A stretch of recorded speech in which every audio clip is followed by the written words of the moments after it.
বিকাশে কার সাথে কত টাকা লেনদেন করেছেন, কোন তারিখে লেনদেন করেছেন ইত্যাদি সকল তথ্য পেয়ে যাবেন বিকাশ অ্যাপস থেকেই। কিভাবে পাবেন চলুন বিস্তারিত দেখে নিই। প্রথমেই বিকাশ অ্যাপসটি ওপেন করুন, দেন পিন দিয়ে লগ ইন করে নিন। বিকাশ অ্যাপসে প্রবেশ করার পরে উপরের দিকে যদি লক্ষ্য করেন তাহলে একটি বিকাশের লোগো দেখতে পাচ্ছেন। এই লোগোর উপরে ক্লিক করতে হবে। এবার এখানে বিকাশের স্টেটমেন্ট নামে যে অপশনটা দেখতে পাচ্ছেন এই অপশনের উপরে ক্লিক করে দেন।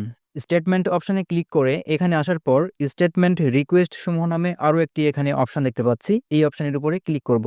এবার আপনি যদি নিচের দিকে লক্ষ্য করেন তাহলে নতুন স্টেটমেন্ট রিকোয়েস্ট নামে একটি অপশন দেখতে পাচ্ছেন। আপনাকে এবার এই অপশনের উপরে ক্লিক করতে হবে। এখানে আসার পর আপনি দুইটা অপশন দেখতে পাচ্ছেন, একটা হচ্ছে সংক্ষিপ্ত স্টেটমেন্ট আর একটা হচ্ছে বিস্তারিত স্টেটমেন্ট।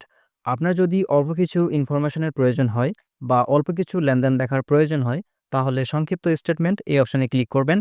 আর যদি বিস্তারিত বা অনেক বেশি ইনফরমেশন জানার প্রয়োজন হয় সেক্ষেত্রে বিস্তারিত স্টেটমেন্ট এই অপশনে ক্লিক করবেন। আমার যেহেতু বিস্তারিত তথ্য জানার প্রয়োজন বা অনেক বেশি লেনদেনের ইনফরমেশন জানার প্রয়োজন, সেক্ষেত্রে বিস্তারিত স্টেটমেন্ট এই অপশনের উপরে ক্লিক করছি।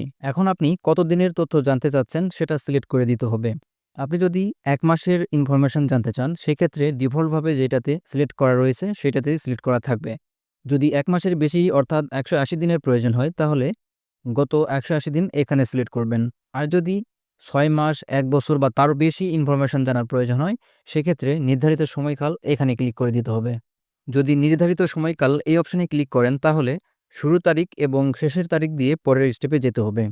আমি যেহেতু গত ১৮০ দিন অর্থাৎ ৬ মাসের ইনফরমেশন দেখব, সেক্ষেত্রে গত ১৮০ দিন এই অপশনের উপরে ক্লিক করলাম। স্টেটমেন্টের সময়কাল সিলেক্ট করার পরে কনফার্ম করুন নামে যে অপশনটা দেখতে পাচ্ছেন এই অপশনের উপরে ক্লিক করে দিতে হবে। দেন এখানে ক্লিক করে আবারও কনফার্ম করতে হবে। কনফার্ম করার মাধ্যমে বিকাশ কর্তৃপক্ষের কাছে আমরা স্টেটমেন্টের জন্য একটি রিকোয়েস্ট পাঠাইলাম। রিকোয়েস্ট পাঠানোর পরে তারা কিন্তু ২৪ ঘন্টা সময় নেয়, কিন্তু আমরা ২৪ ঘন্টার আগেই অর্থাৎ ইনস্ট্যান্ট এইটা পেয়ে যাই। রিকোয়েস্ট পাঠানোর পরে এখানে ক্লিক করে দেন। তারপরে এখানে এসে আমরা কিন্তু দেখতে পাচ্ছি আমাদের স্টেটমেন্ট রেডি হয়ে গেছে, অর্থাৎ রিকোয়েস্ট দেওয়ার সঙ্গে সঙ্গেই স্টেটমেন্ট রেডি হয়ে গেছে। এবার এখানে ক্লিক করলে এই স্টেটমেন্টটি পিডিএফ আকারে আপনার ডিভাইসে সেভ হয়ে যাবে। এখন স্টেটমেন্টটি দেখার জন্য কন্টিনিউ অপশনে ক্লিক করে দেন। এরপরে ড্রাইভ পিডিএফ ভিউয়ার নামে যে অপশনটা রয়েছে এই অপশনের উপরে ক্লিক করে দিতে হবে। এবার কিন্তু এখানে পাসওয়ার্ড চাচ্ছে। এবার আপনি এখানে কোন পাসওয়ার্ড দিবেন, এখানে আপনার বিকাশ অ্যাকাউন্টের যে 11 ডিজিট মোবাইল নাম্বারটি রয়েছে সেই নাম্বারটি এখানে দিতে হবে।